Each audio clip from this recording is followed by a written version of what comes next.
Je suis Jean-Paul Martinon, donc prêtre depuis 25 ans, curé de la paroisse Saint-Michel-Garicois du Labour Cambo, vicaire épiscopal du Pays Basque intérieur. La première fois que je me suis posé la question d'être prêtre, c'était à l'âge de 10 ans. Je me souviens très bien qu'il y avait une question profonde qui m'habitait.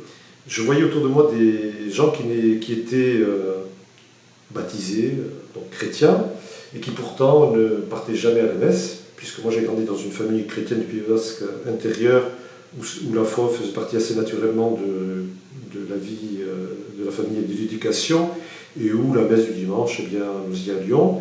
Et donc ce questionnement, c'était de me dire, mais finalement, si on croit en Dieu, et que vraiment il existe, comment ça se fait que on ne lui consacre pas tout pour lui, et comment ça se fait que ça ne change pas quelque chose profondément dans notre vie.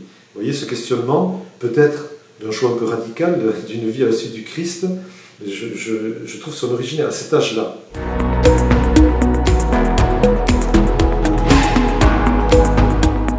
Je lui dirais ce qui a été peut-être important, je le dis en témoignant, ce qui a été important pour moi à l'âge de 10 ans, même si je n'étais pas encore sûr que je serais prêtre, parce qu'effectivement, vous voyez, comme beaucoup d'enfants de cet âge-là, qui jouent, certains au papa, à la maman, etc. Moi, je jouais aussi avec mes petits amis, mais je jouais aussi à la messe, vous voyez. Donc, voilà, bon, je connais des gens qui jouent à la messe qui ne sont pas devenus prêtres, mais enfin, vous voyez, comme quoi, à l'époque, ça me marquait déjà. Qu'est-ce que je dirais, et ça a été important pour moi, c'est de pouvoir en parler à quelqu'un dans la confiance, une connaissance, quelqu'un qui puisse recevoir ce genre de questionnement, cette nouvelle. Donc ça peut être dans le cercle familial direct, peut-être la maman ou le papa, ou un grand frère, une grande sœur, peut-être un ami proche, quelqu'un, un témoin, un prêtre, une sœur, un laïc. Voilà, de pouvoir en parler un peu avec quelqu'un, mais vraiment tout en gardant cette liberté intérieure, car c'est dans une liberté intérieure que le vrai choix pourra se faire.